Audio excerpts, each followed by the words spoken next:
بسم اللہ الرحمن الرحیم۔ السلام علیکم دوستو، آپ صلی اللہ علیہ وآلہ وسلم کی ولادت باسعادت بذات خود ہی ایک معجزہ تھی، اور آپ صلی اللہ علیہ وآلہ وسلم کی ولادت کے ساتھ بہت سے معجزات جڑے ہیں جن کا تذکرہ ہمیں مستند ذرائع سے ملتا ہے۔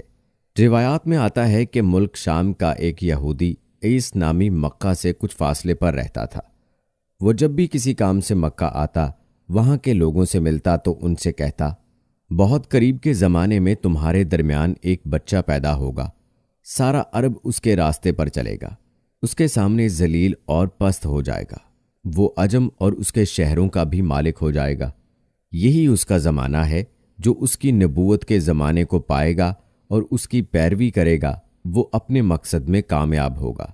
جس خیر اور بھلائی کی وہ امید کرتا ہے وہ اس کو حاصل ہوگی، اور جو شخص اس کی نبوت کا زمانہ پائے گا مگر اس کی مخالفت کرے گا وہ اپنے مقصد اور آرزوؤں میں ناکام ہوگا۔ مکہ معظمہ میں جو بھی بچہ پیدا ہوتا ہے وہ یہودی اس بچے کے بارے میں تحقیق کرتا اور کہتا، ابھی وہ بچہ پیدا نہیں ہوا۔ آخر جب نبی کریم صلی اللہ علیہ وآلہ وسلم اس دنیا میں تشریف لائے تو عبد المطلب اپنے گھر سے نکل کر اس یہودی کے پاس پہنچے۔ اس کی عبادت گاہ کے دروازے پر پہنچ کر انہوں نے آواز دی۔ عیس نے پوچھا، کون ہے؟ انہوں نے اپنا نام بتایا، پھر اس سے پوچھا، تم اس بچے کے بارے میں کیا کہتے ہو؟ اس نے انہیں دیکھا، پھر بولا، ہاں، تم ہی اس کے باپ ہو سکتے ہو۔ بے شک وہ بچہ پیدا ہو گیا ہے جس کے بارے میں تم لوگوں سے کہا کرتا تھا۔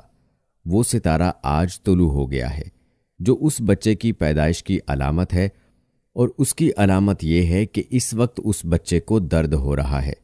یہ تکلیف اسے 3 دن رہے گی اور اس کے بعد یہ ٹھیک ہو جائے گا۔ پیارے دوستو، راہب نے جو یہ کہا تھا کہ بچہ 3 دن تک تکلیف میں رہے گا، تو اس کی تفصیل یہ ہے کہ آپ نے 3 دن تک دودھ نہیں پیا تھا۔ تو اس کا تذکرہ گزشتہ ویڈیو میں بھی ہو چکا ہے کہ آپ صلی اللہ علیہ وآلہ وسلم نے 2 یا 3 دن تک دودھ نہیں پیا تھا۔ اور دوستو، یہودی نے جو یہ کہا تھا کہ ہاں آپ ہی اس کے باپ ہو سکتے ہیں، اس سے یہ مراد ہے کہ عربوں میں دادا کو بھی باپ کہہ دیا جاتا ہے، اور نبی کریم صلی اللہ علیہ وآلہ وسلم نے ایک بار خود فرمایا تھا، میں عبد المطلب کا بیٹا ہوں۔ دوستو، کہا جاتا ہے یہودی نے عبد المطلب سے یہ بھی کہا تھا، اس بارے میں اپنی زبان بند رکھیں، یعنی کسی کو کچھ نہ بتائیں، ورنہ لوگ اس بچے سے زبردست حسد کریں گے، اتنا حسد کریں گے کہ آج تک کسی نے نہیں کیا، اور اس کی اس قدر سخت مخالفت ہوگی کہ دنیا میں کسی اور کی اتنی مخالفت نہیں ہوئی۔ پیارے دوستو، کہتے ہیں کہ پوتے کے متعلق یہ باتیں سن کر حضرت عبد المطلب نے عیس سے پوچھا، اس بچے کی عمر کتنی ہوگی؟ یہودی نے اس سوال کے جواب میں کہا، اگر اس بچے کی عمر طبی ہوئی تو بھی 70 سال تک نہیں ہوگی، بلکہ اس سے پہلے ہی 61 یا 63 سال کی عمر میں وفات ہو جائے گی، اور اس کی امت کی اوسط عمر بھی اتنی ہوگی۔ اس کی پیدائش کے وقت دنیا کے بت ٹوٹ کر گر جائیں گے۔ دوستو، یاد رہے کہ یہ ساری علامات اس یہودی نے گزشتہ انبیاء کی پیش گوئیوں سے معلوم کی تھیں، اور سب کی سب بالکل سچ ثابت ہوئیں۔ روایات میں آتا ہے کہ قریش کے کچھ لوگ عمرو بن نفیل اور عبد الرحمن بن جہش وغیرہ ایک بت کے پاس جایا کرتے تھے۔ یہ اس رات بھی اس کے پاس گئے جس رات آپ صلی اللہ علیہ وآلہ وسلم کی پیدائش ہوئی۔ انہوں نے دیکھا وہ بت اوندھے منہ گرا پڑا ہے۔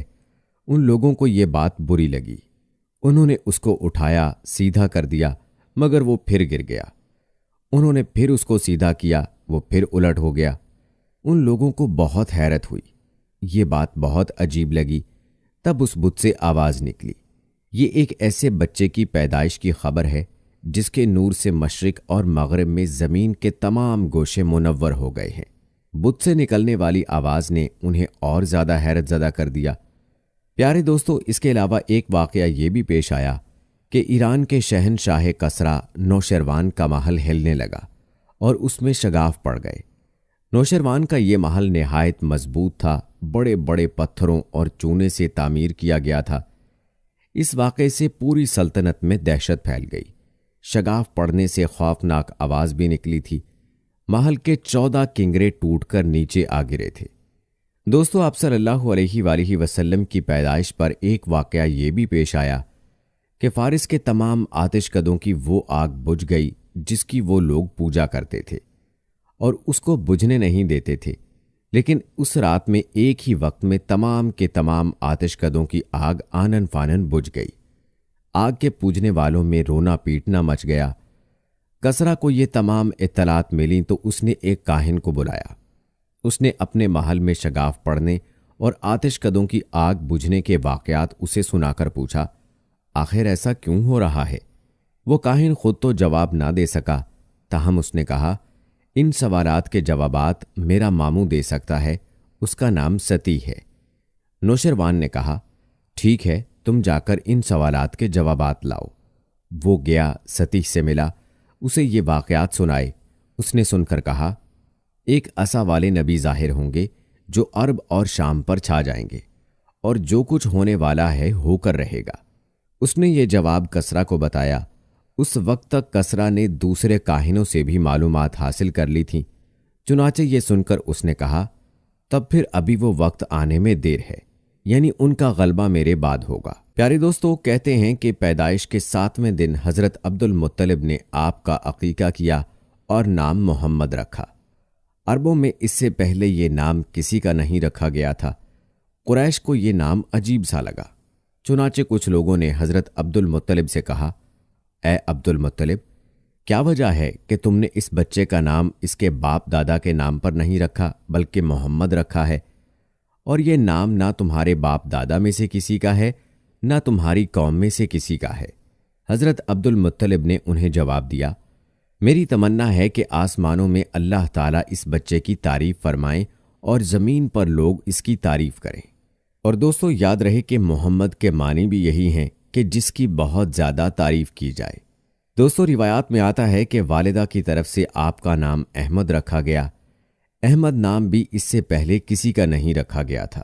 مطلب یہ کہ ان دونوں ناموں کی اللہ تعالیٰ نے حفاظت کی اور کوئی بھی یہ نام نہ رکھ سکا۔ اور احمد کا مطلب بھی یہی ہے کہ سب سے زیادہ تعریف کرنے والا۔ علامہ سہیلی نے لکھا ہے، آپ احمد پہلے ہیں اور محمد بعد میں، یعنی آپ کی تعریف دوسروں نے بعد میں کی۔ اس سے پہلے آپ کی شان یہ ہے کہ آپ اللہ تعالیٰ کی سب سے زیادہ حمد و ثنا کرنے والے ہیں، اور پرانی کتابوں میں آپ کا نام احمد ذکر کیا گیا ہے۔ دوستو روایات میں آتا ہے کہ اپنی والدہ کے بعد آپ نے سب سے پہلے صوبیہ کا دودھ پیا۔ صوبیہ نبی کریم صلی اللہ علیہ وآلہ وسلم کے چچا ابو لہب کی باندی تھیں۔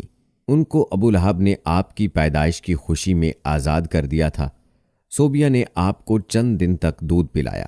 انہی دنوں صوبیہ کے ہاں اپنا بیٹا پیدا ہوا تھا۔ آپ کی والدہ نے آپ کو صرف 9 دن تک دودھ پلایا۔ ان کے بعد صوبیہ نے پلایا۔ پھر دودھ پلانے کی باری حضرت حلیمہ سعدیہ رضی اللہ تعالی عنہا کی آئی۔ حضرت حلیمہ سعدیہ رضی اللہ تعالی عنہا اپنی بستی سے روانہ ہوئیں۔ ان کے ساتھ ان کا دودھ پیتا بچہ اور شوہر بھی تھے۔ حضرت حلیمہ سعدیہ رضی اللہ تعالی عنہا دوسری عورتوں کے بعد مکہ میں داخل ہوئیں۔ ان کا خچر بہت کمزور اور مریل تھا۔ ان کے ساتھ ان کی کمزور اور بوڑھی اونٹنی تھی، وہ بہت آہستہ چلتی تھی۔ ان کی وجہ سے حلیمہ رضی اللہ تعالی عنہا قافلے سے بہت پیچھے رہ جاتی تھیں۔ اس وقت بھی ایسا ہی ہوا۔ وہ سب سے آخر میں مکہ میں داخل ہوئیں۔ حلیمہ سعدیہ رضی اللہ تعالی عنہا کی زندگی میں نبی کریم صلی اللہ علیہ وآلہ وسلم کی وجہ سے کیا کیا معجزات پیش آئے، اور حلیمہ سعدیہ رضی اللہ تعالی عنہا نے آپ صلی اللہ علیہ وآلہ وسلم کے کیا کیا معجزات ملاحظہ فرمائے، اس کی مکمل تفصیل ہم اپنی اگلی ویڈیو میں پیش کریں گے۔ لہٰذا آپ نے ہماری اگلی ویڈیو کا انتظار ضرور کرنا ہے اور اسے بھی ضرور دیکھنا ہے۔ پیارے دوستو، ہماری آج کی گفتگو سے یہ بات واضح ہوتی ہے کہ پیاری نبی حضرت محمد مصطفیٰ صلی اللہ علیہ وآلہ وسلم کی حیات طیبہ پر نظر ڈالی جائے تو آپ صلی اللہ علیہ وآلہ وسلم کے دنیا میں رونق افروز ہونے سے قبل ہی حیرت ناک واقعات رونما ہونا شروع ہو گئے تھے، جس سے عرب معاشرے میں ایک عجیب سی کھلبلی مچ گئی تھی۔ حضرت خالد بن معدان تابعی رضی اللہ تعالی عنہ سے روایت ہے کہ ایک مرتبہ کچھ صحابہ کرام رضوان اللہ اجمعین نے حضرت صلی اللہ علیہ وآلہ وسلم سے دریافت کیا کہ یا رسول اللہ صلی اللہ علیہ وآلہ وسلم، اپنا حال بیان فرمائیے، یعنی آپ صلی اللہ علیہ وآلہ وسلم کی پیدائش کیوں اور کیسے ہوئی؟ آپ صلی اللہ علیہ وآلہ وسلم نے فرمایا، میں اپنے باپ ابراہیم علیہ السلام کی دعا، عیسیٰ علیہ السلام کی بشارت اور اپنی ماں آمنہ رضی اللہ تعالی عنہا کا خواب ہوں۔ میری ماں نے کہ جب میں ان کے شکم مبارک میں تھا، خواب دیکھا کہ ان کے بدن سے ایک نور نکلا جس سے شام کے محل روشن ہو گئے۔ اور دوستو، یہی حدیث مستدرک میں کچھ اضافی الفاظ کے ساتھ یوں تحریر ہے۔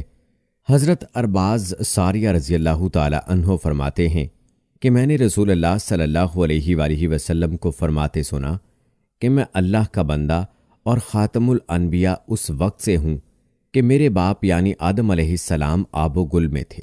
میں اس کی تفصیل بتاتا ہوں۔ میں اپنے باپ ابراہیم علیہ السلام کی دعا، عیسیٰ علیہ السلام کی بشارت اور اپنی ماں آمنہ رضی اللہ تعالی عنہا کا خواب ہوں، اور اسی طرح پیغمبروں کی مائیں خواب دیکھا کرتی ہیں۔ حضرت صلی اللہ علیہ وآلہ وسلم کی والدہ نے آپ صلی اللہ علیہ وآلہ وسلم کی ولادت کے وقت خواب دیکھا کہ ایک نور ہے جس سے شام کے محل روشن ہو گئے۔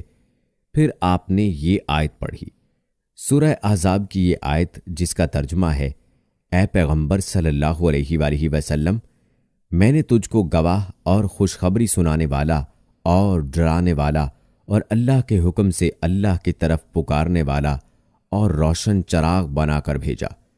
اور دوستو، حضرت ابراہیم علیہ السلام کی دعا جو قرآن حکیم میں آئی ہے وہ یہ ہے، اے ہمارے رب، انہی میں سے رسول بھیج جو ان کے پاس تیری آیات پڑھے، انہیں کتاب و حکمت سکھائے اور انہیں پاک کرے، یقیناً تو حکمت والا اور غلبے والا ہے۔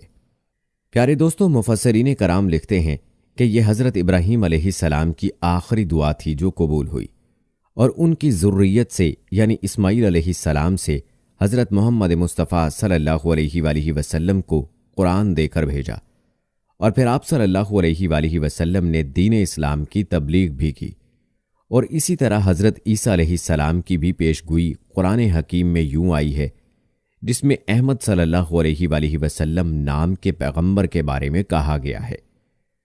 اور جب عیسیٰ علیہ السلام بن مریم علیہ السلام نے کہا کہ اے بنی اسرائیل، میں تمہارے پاس خدا کا قاصد بن کر آیا ہوں، اور مجھ سے پہلے جو تورات آئی ہے میں اس کی تصدیق کرتا ہوں، اور اپنے بعد احمد صلی اللہ علیہ وآلہ وسلم نام کے ایک پیغمبر کی پیش گوئی لے کر آیا ہوں۔ دوستو، یہ تھی نبی کریم صلی اللہ علیہ وآلہ وسلم کی ولادت اور آپ صلی اللہ علیہ وآلہ وسلم کی آمد کی پیش گوئیاں جو قرآن و حدیث اور تاریخی روایات سے آپ کے سامنے بیان کی گئیں، اور ان معجزات کا تذکرہ بھی کیا گیا جو نبی رحمت صلی اللہ علیہ وآلہ وسلم کی ولادت کے وقت دنیا والوں نے دیکھے۔